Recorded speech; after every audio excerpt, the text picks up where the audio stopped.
Infernal greetings, infernal blessings to all. This discussion is a very important discussion. Antinomianism leading to apotheosis. First of all, what is antinomianism? Well, in a nutshell, it is being against morality, being against religious beliefs, moralities, forms of behavior, so on and so forth. On the left-hand path, antinomianism is very important towards your development to reach apotheosis. Why? Well, one of the first stages you experience when you enter the left-hand path is rebellion. You're rebellion against the established church, established religion that you could have been raised under through your family, so on and so forth. And when you start to see the lies, contradictions of the religion, of your family's teachings, of your culture, there's a sense of rebellion against it, which is actually a positive thing at the beginning. But your stage of rebellion should not last forever. It should eventually transform into self-awakening and self-transformation, and not an outward aggression. Why? Well, something that people have to understand that's key. The path of taboo. Taboo. Everything that's been taught to us to be wrong, to avoid, to run from, actually on the left-hand path is very much needed for your development and growth. Now you may ask, well, why am I doing something that's wrong or bad?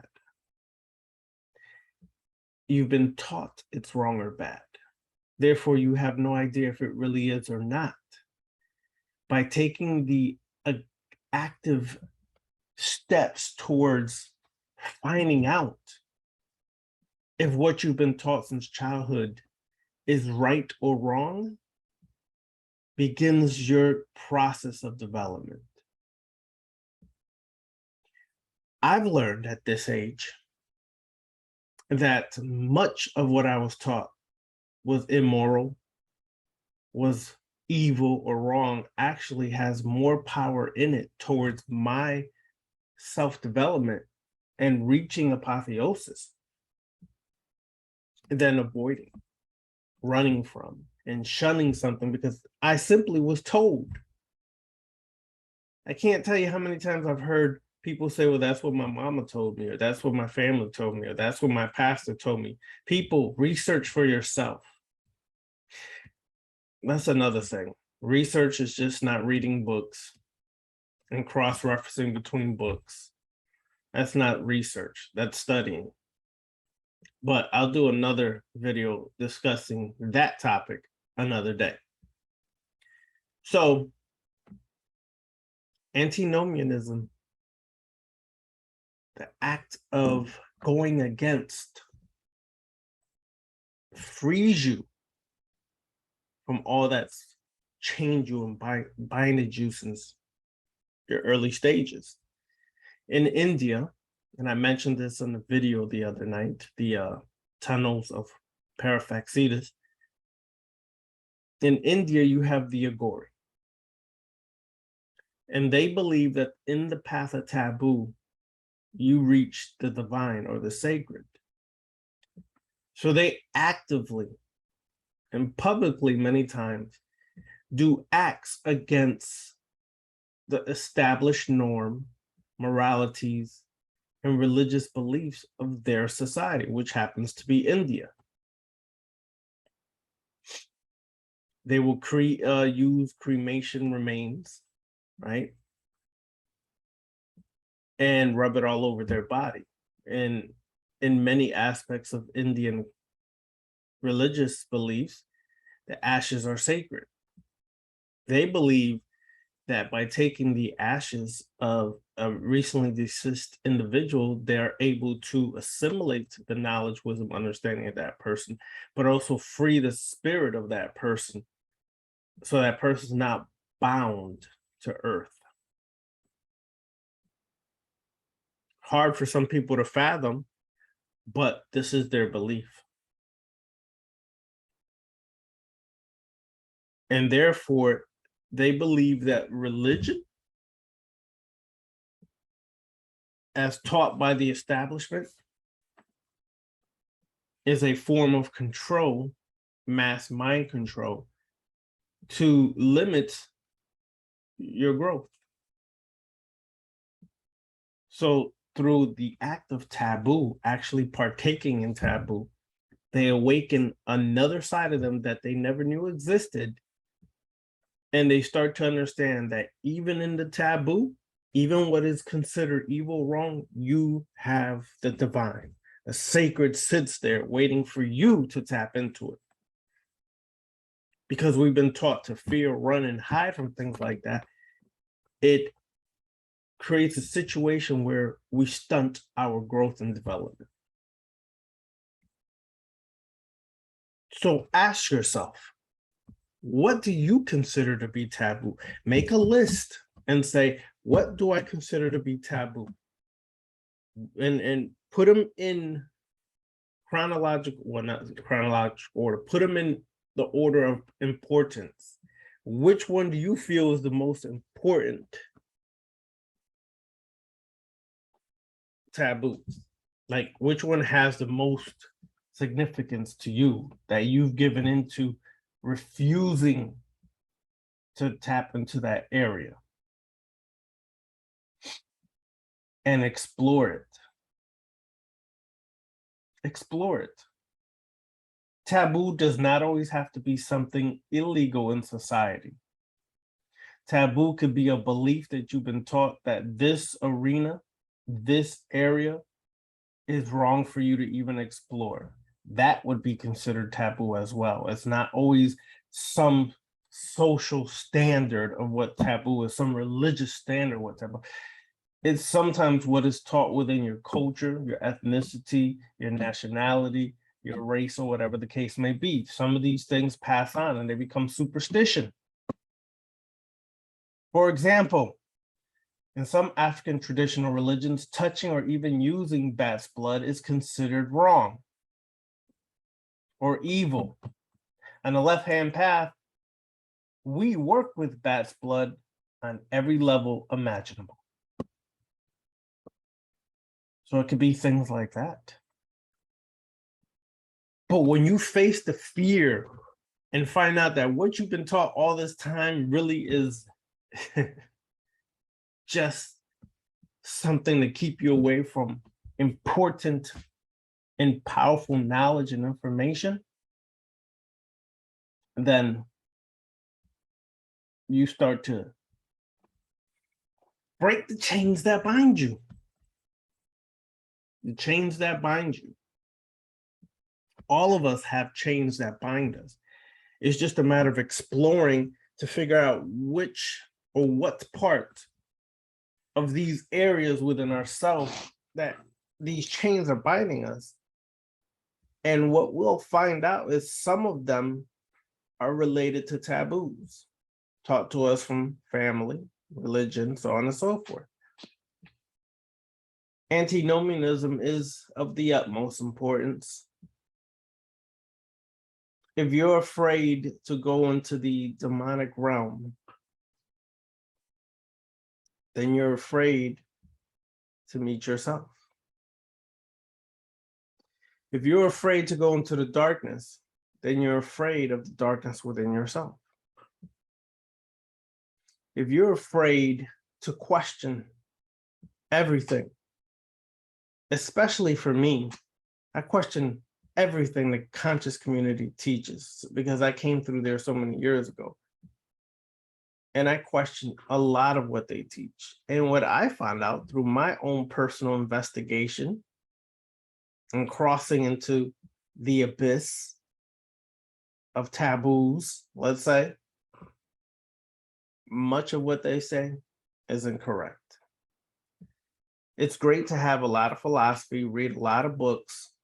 That doesn't mean you researched, it just means you studied.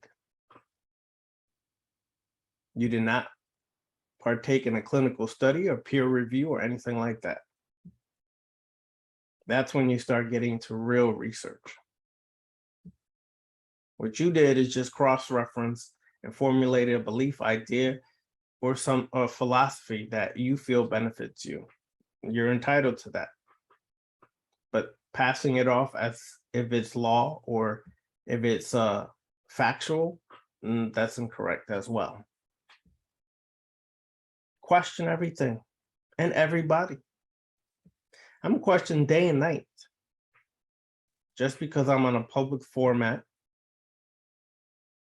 and I put myself out here to try to share some left-hand path philosophy that may benefit those who truly seek it. If it's not for you, then why are you contacting me? Because you feel a certain kind of way for something I said. That's your personal feelings. You may need to check yourself, and you may need some therapy. Because I really don't care what you feel or think about me. It's irrelevant. My day does not stop because you tell me I don't agree with you, Ravenna. So that's your prerogative. Don't agree. Do I need you to agree? Nope. I don't need no one to co-sign. My world is based upon my existence and my experiences, right? So the few people I let in, we kick it like that. But for the most part, I don't let people in. It's time consuming and taxing. And my focus is on my spiritual development through left-hand path. I don't have time for your beliefs, opinions. If you've never walked a day in the left-hand path, done one ritual in the left-hand path to even understand what we do and how it works and the results you get, then keep your opinions and beliefs to yourself. Because otherwise than that, you're wasting my time. You think I'm really going to take a moment out the day to care that you accept or agree with me or not? At the end of the day, whether you agree, disagree, doesn't change what the work is that I have to do. It doesn't change. And if you're a left-hand path practitioner, you should feel pretty much the same way. What you feel, what your opinion is, what your belief is irrelevant to your work and development. To reach apotheosis, self-deification, is one of the most difficult processes that you could even undertake. And therefore, you should be serious as you could possibly be about that. The problem is people get so easily distracted or make so many excuses for their development, but they're excuses. That's what they are at the end of the day, simply excuses. If you're a grown man and you can't put food on your table, that's an excuse. You can use every excuse imaginable why you can't do it, and I can show you every step possible that you can do it. All it takes is confidence, discipline, and utmost work upon the self. And you will change the pattern of your life. You will change the vibration frequencies of your life, and your mental process alters completely. You're now aligning yourself with what you most desire. But if you're a grown man begging and asking me for handouts, don't expect to get that. You're a grown man. You should be able to do these things for yourself, and do not use excuses. for why you can't. And no, I feel no remorse for not giving you a handout. Not one. And if you out there still feel remorse and guilt if you don't hand out someone or something to one of these beggars, then you need to check yourself and see how you're still under religious morality and society's moral codes. It's not benefiting you to give them a handout at all.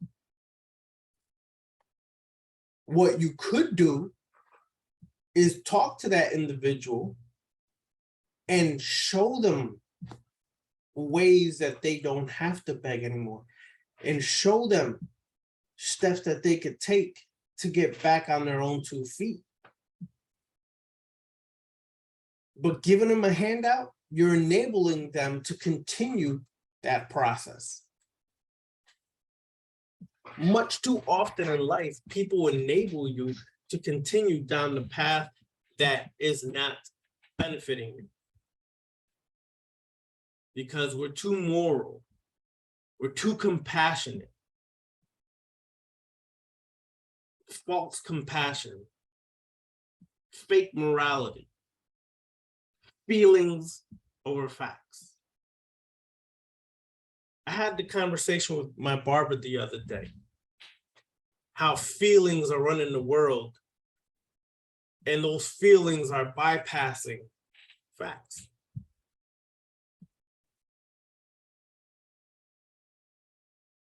And that is why you see a lot of what's happening in society going hog wild crazy.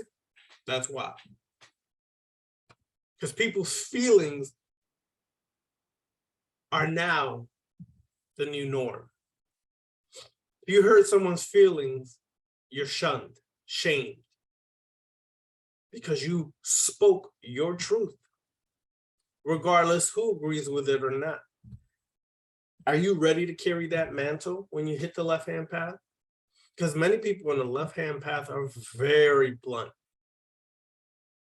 Blunt to the degree that if you are emotionally and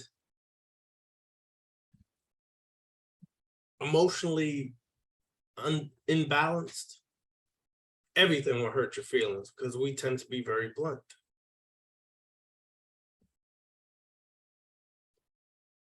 Problem is when your feelings run rampant and you don't check them against what's factual,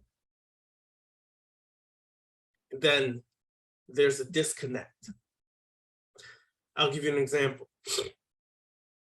If you think that I place a bottle of water at the end of my desk here, and half of it is hanging off, or a little more than half is hanging off, if you think that's not going to fall off because you feel that math or physics is a lie, and then that bottle falls, that means there's a disconnect there. The facts are gravity, so on and so forth, is going to eventually weigh that bottle down because the atmospheric pressure will continuously push it down because it's not centered, and it will fall.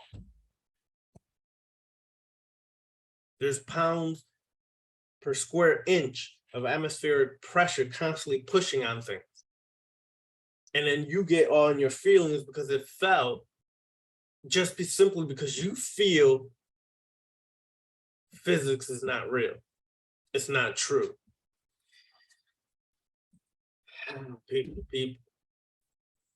get out of your feelings. I've never met and been in a world where so many men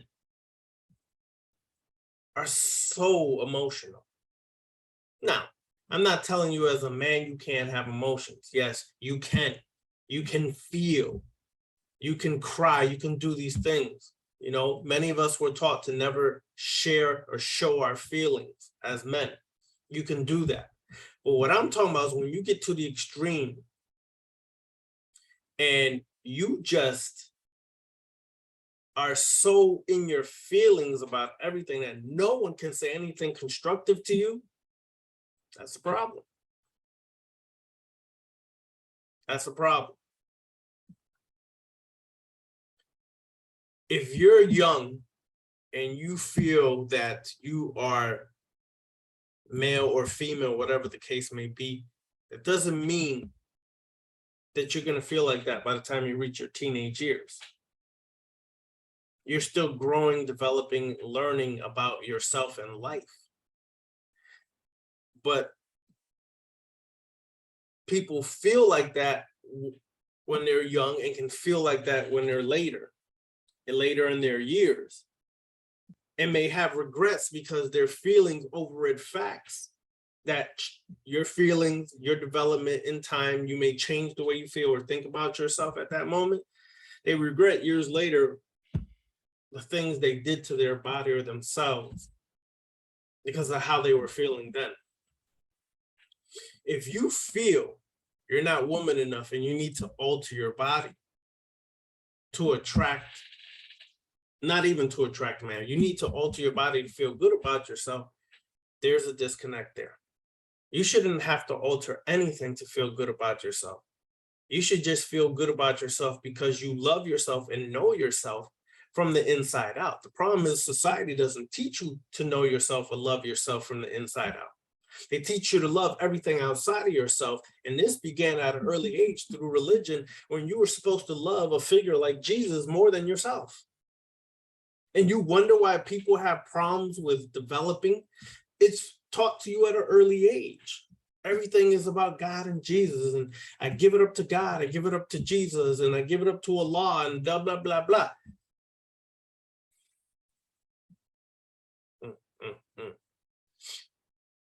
And so people are altering themselves left and right. And some people, more than is actually publicized, feel very remorseful. I mean, they feel regretful for the acts that they committed upon their body years later. You're developing and changing when you're young. You're developing and changing when you're a teenager. And you're still developing and changing when you reach your 20s. When by the time you start getting your 30s, you start to know yourself a little more. But that could change if we start the process of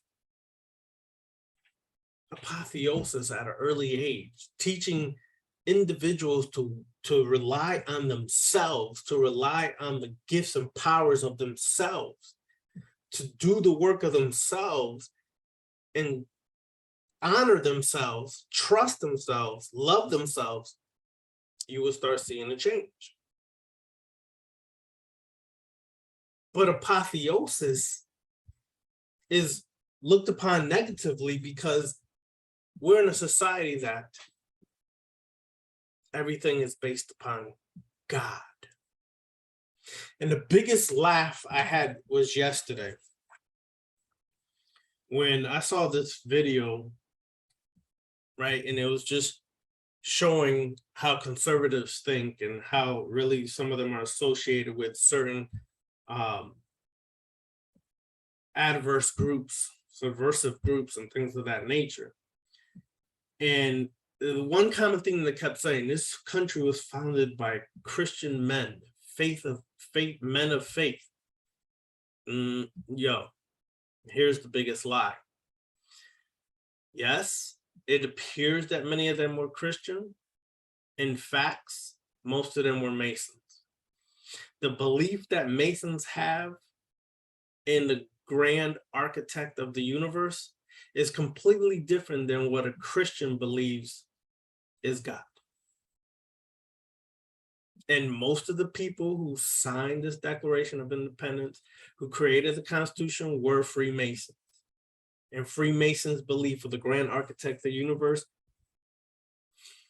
it's not a Christian philosophy. It's not based on Christian philosophy. It's based on esoteric inner workings. And that's where their beliefs and philosophies develop from. So when these idiots say things like that, I just laugh. because I'm like, you're pushing a agenda on people because you're using that agenda to do some effery to the masses.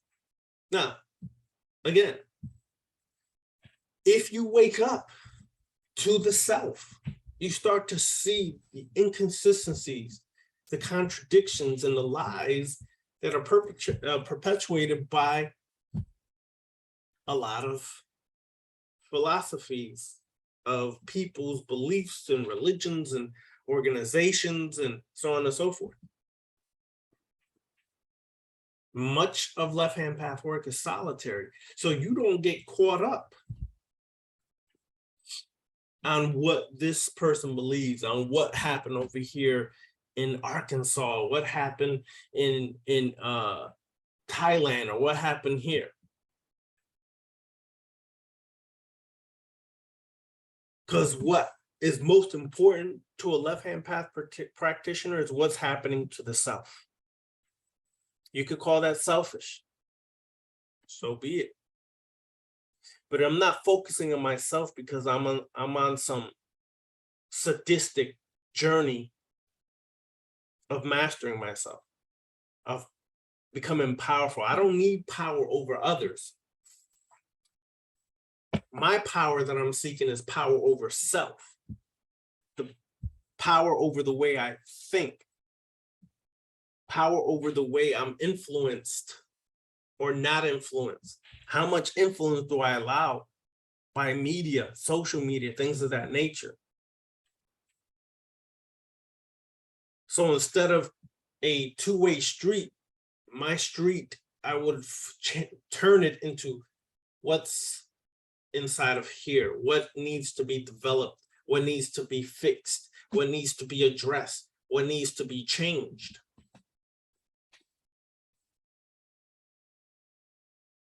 That is essential for reaching apotheosis.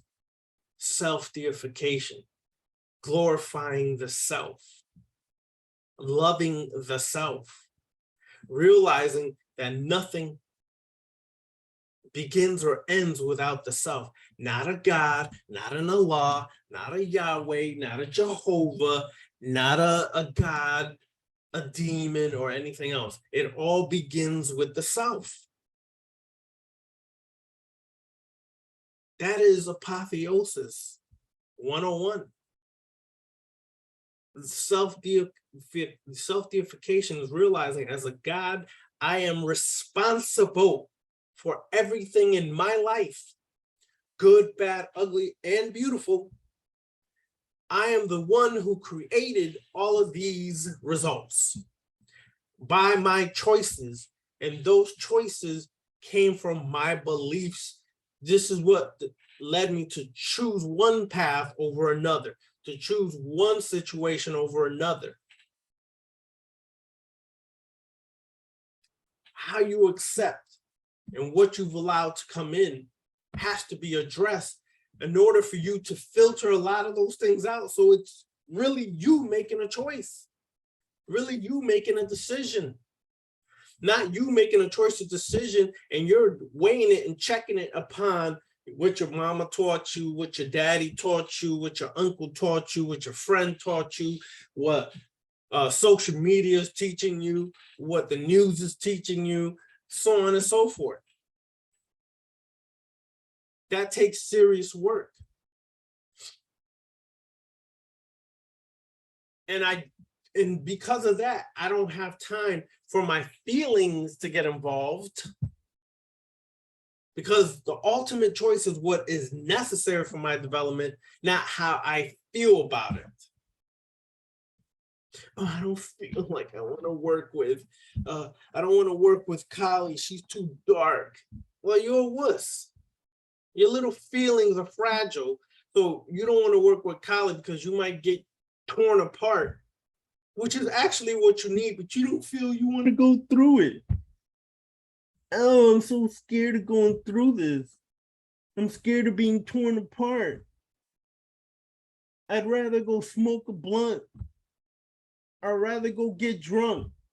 Wuss. Call it what you want, like me or don't like me. You're a wuss. Have some bolas. Have some balls. And stop overriding what you know is factually something you need with your little petty feelings.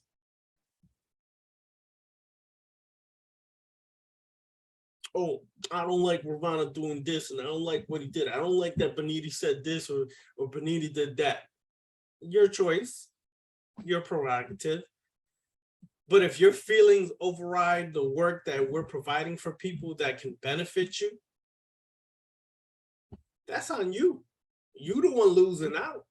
At the end of the day, it's no sweat off my back if you do the work or don't, because I've already done the work. And I know the results and I see the benefits of it. You still don't know because you want to sit on the sidelines wondering, is this really for me or not? How would you know? How would you know if it's for you or not if you're still sitting on the sidelines being an armchair occultist? You don't know if something's for you till you go dive in it. So, yes, antinomianism is healthy. It's a healthy rebellion against the garbage you've been taught for many years. Take inventory of all the things you think is taboo. Take inventory of all the things that you were taught was moral. Take into inventory of all these beliefs you have and start to dissect each and every one of them to really see how mind effed, how mind fucked we've been. And then when you put that list of taboos, say, I'm going to prioritize and go into this arena, this area first, because that's the one that has been told to me repetitively is the one to avoid the most.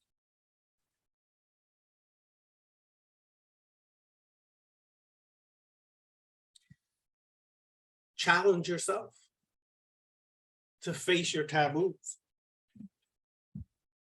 Challenge yourself.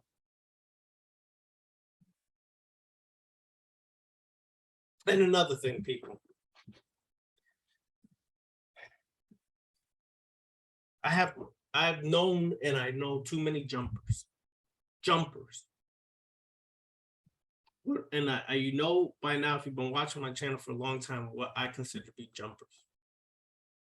Jumpers are people who can never sit still, work one path long enough before they jump to something else. They never master that. They just jump. The problem with that is, for example, if you're doing a ton of a set, you come in because you're so egotistical. And there is a difference between a beautiful ego and a false ego. And I'll discuss that briefly. The false ego is the one that is arrogant, the one that feels that they're above everyone else, feels that they're so great and divine that they don't need to do what everybody else has done because they're special. They're the special people. They're the Tahuti Rabbis. They are the Ma'ats. They are the ascets. These are the ones who really think they're these gods. Fucktards. Anyways.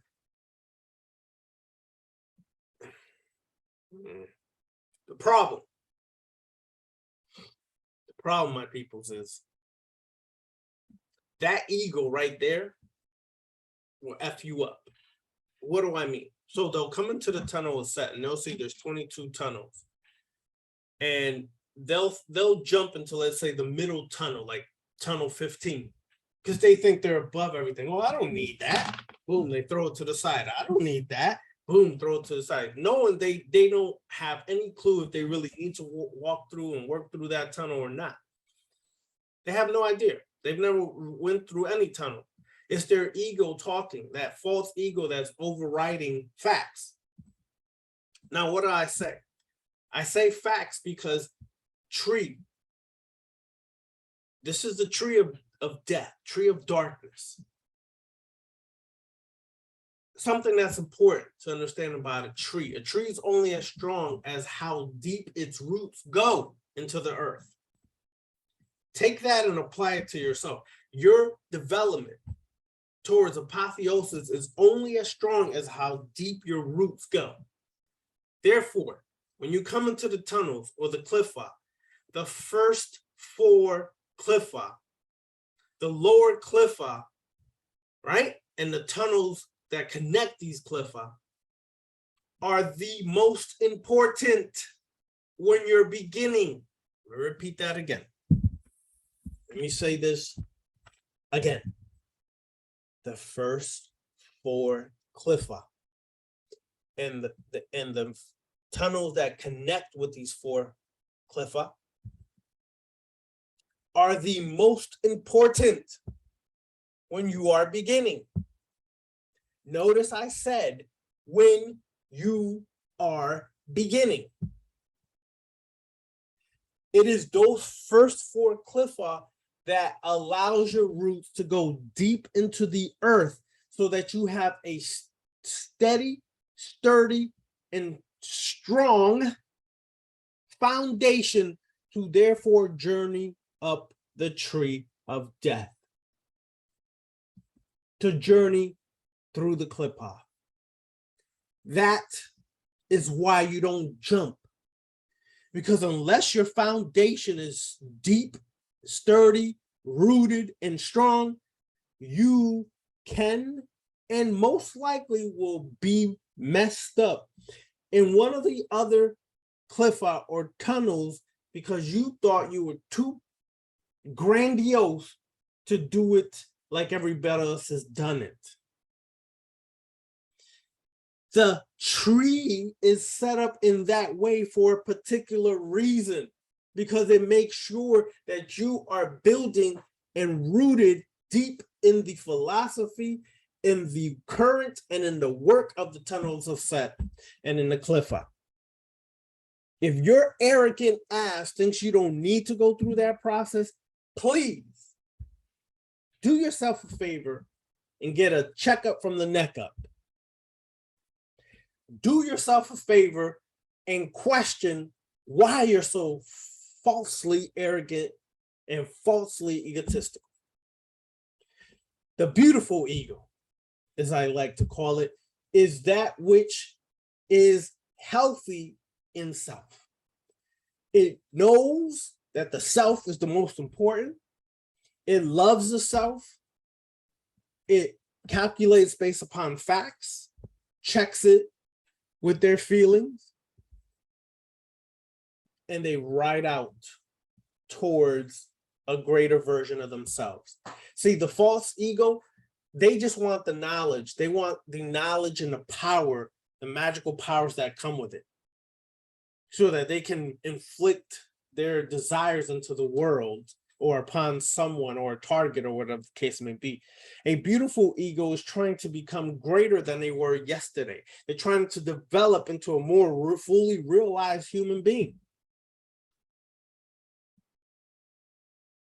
So they have no problem looking at the tree and say, well, let me work on the roots, because the roots is what's necessary and most important if I plan to travel through this tree. Arrogance is at an all-time high when it comes to spirituality. I do not care how much you know. I know a lot as well. I don't care that I know a lot, because as much as I know nada. And I find that out every time I journey through the cliff off. Every time I go through the cliff off, I find out I know nada. So as much as I know is as much as I don't know.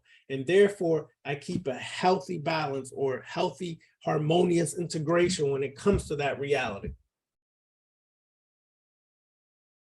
Sure, I'll share my experiences for all these years I've been in the occult and spiritual, but I still know that I'm still also growing and learning. And for me to think that I have it all figured out and I know everything is the most preposterous, stupid thing I could ever hear someone to say. As a matter of fact, a lot of people who have said that over time, who act like they're all this big shot and everything else, usually end up having some ailment hit them down the road later. They were so busy being arrogant and egotistical that they failed to take care of their health. They failed to take care of their mental health, so on and so forth. And then years later, they're in a bind and they wonder why. And they want to blame everybody but themselves for their situation. Take responsibility early, and later on, your years will be more beautiful than they were or need to be currently. Apotheosis is essential, but antinomianism is just as essential, because you must break the chains that bind you. In order to do that, you will rebel against the things you've been taught. You will rebel against a lot of things you've been taught. It's okay, but do not be afraid to go into the taboos, because you will find the sacred sits there waiting for you. Because you've rejected all your life, you never tap in. Therefore, you are incomplete in a journey that you're trying to complete. Tap into yourself by figuring out what are your biggest taboos, what are your biggest hangups. Learn why you were taught morality. Learn how morality has been taught to control you, and you will break free. And one last note, and I'm gonna end the video here. Someone asked me before, how do I know karma is not real? I said, I can't tell you if karma is real or not. What I can tell you is that it sounds like a man-made belief. And they say, well, why do you say that? I said, simple. People running this world, these so-called darker elites, these black nobles, Illuminati, whatever you want to call them, can create mass destruction on this planet. And they are still doing it. Where's their karma? I'll tell you why they don't get karma, because they understand that karma is just another man-made philosophy that was created by the priesthood to control the masses so that the pharaohs or the kings or the queens or the rulers of certain areas stood in power. And as long as there was some philosophy to hold the masses in some respect under control by something that is abstract, not even really seen, but is believed in, people will be afraid to violate that, because if I do something that's coming back to me, then I have nothing to fear or worry about as a ruler, because you got bigger problems, bro. You try to come at me as a ruler or a king, queen, pharaoh, or whatever names these rulers had over time, the titles they had, then your karma is going to be turning back on you. You came at me, it's going to come at you. Therefore, you stay in your place. Do I believe in gods? Personally, I can tell you this. It doesn't matter to me. That's arguments for people who still want to be trapped within that arena of, is a God real or not?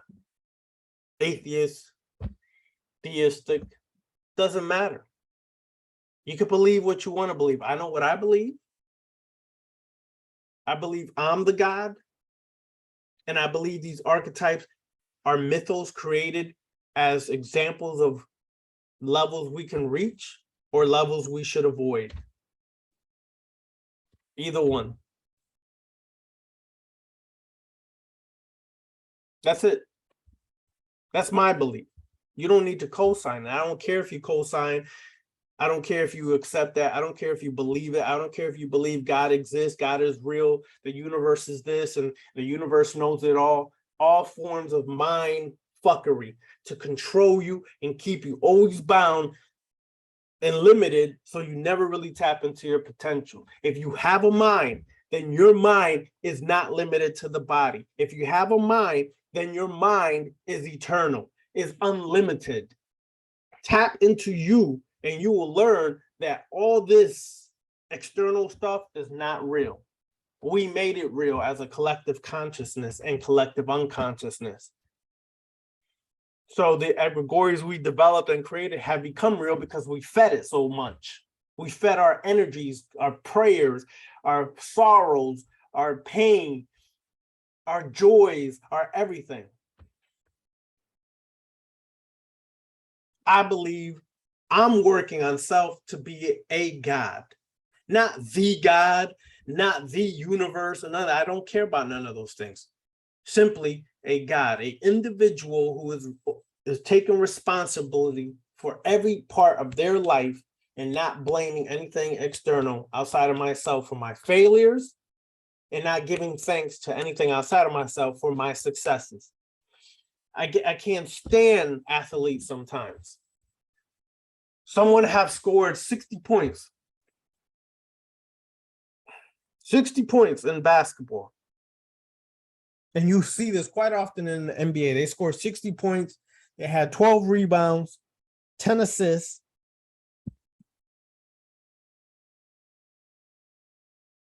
And in the interview, they say such and such, how do you feel about your performance tonight? Well, first of all, I'd like to thank God. God was not in the basketball. God was not there boxing out someone so you had the perfect angle to rebound the ball. God was not there when you were dribbling down the court and you saw your man open cross court and you zoomed the perfect pass that all they had to do was catch and shoot. God was not there. You were doing the work. You took the hours to practice. You took endless amount of time to practice, to be in the gym, working out, fitness, to develop your stamina, so on and so forth, so that you could be just ultimate precision in your sport. You're the one who did it. Your ancestors didn't do it. The gods didn't do it. The Orisha didn't do it. The Nataru didn't do it. The demons didn't do it. You did it. And when that reality really starts to sit in your mind and it hits home, you'll start to understand you've always been the God. You just consciously rejected it. But once you accept it, you will see how your world changes. And you'll realize nothing's going to happen if I'm sitting here praying, waiting for something to happen. You got to get off your butt and make stuff happen. You got to make some moves in this life to make stuff happen. And you're not going to learn left-hand path, the clip-hop, by reading a book. You got to get involved and get in it to make something happen. You got to walk through them tunnels. You got to go through the cliff. You got to be smacked up by Lilith a few times. You got to be literally smacked up out of your delusions that you created, devoured, torn apart, experienced multiple deaths for you to really wake up to the fact that you are your own God. And you must and should take the steps to solidify that reality and grow and develop into being the most powerful God you can be.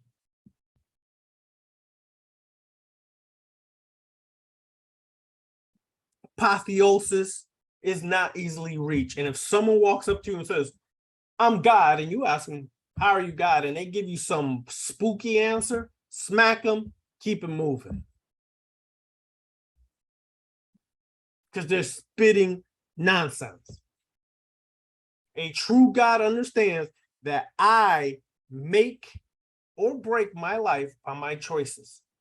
And therefore, by my choices, I accept full responsibility in the results and the consequences and things that have come forth from my choices.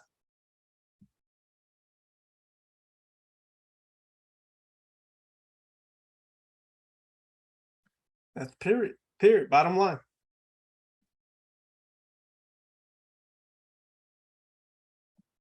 Your list.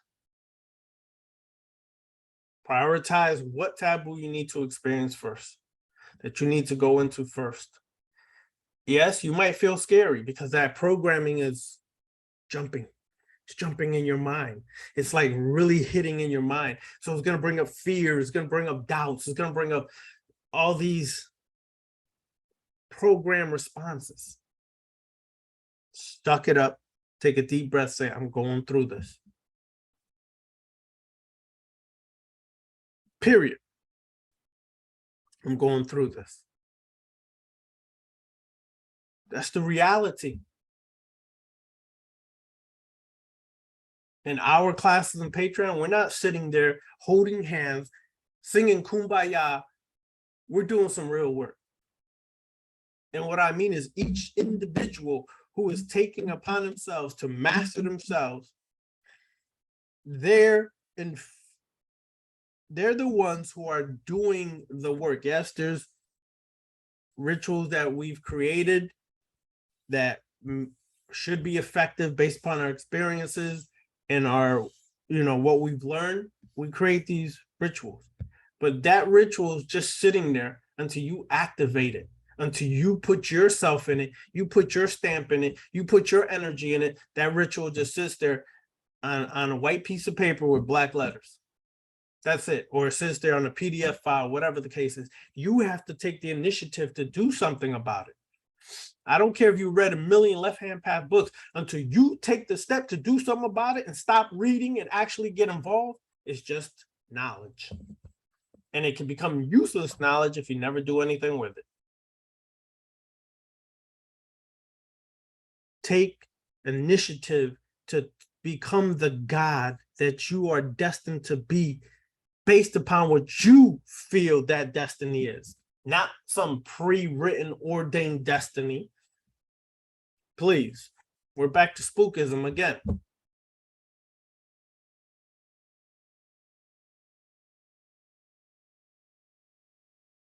Your spiritual gifts are not intended for the world. Again, that's a fucked up ego when you think that your personal spiritual gifts are for everybody. They're not. Your spiritual gifts many times are just for you to use in your development and growth. When you feel that you got to pass off your experiences as law,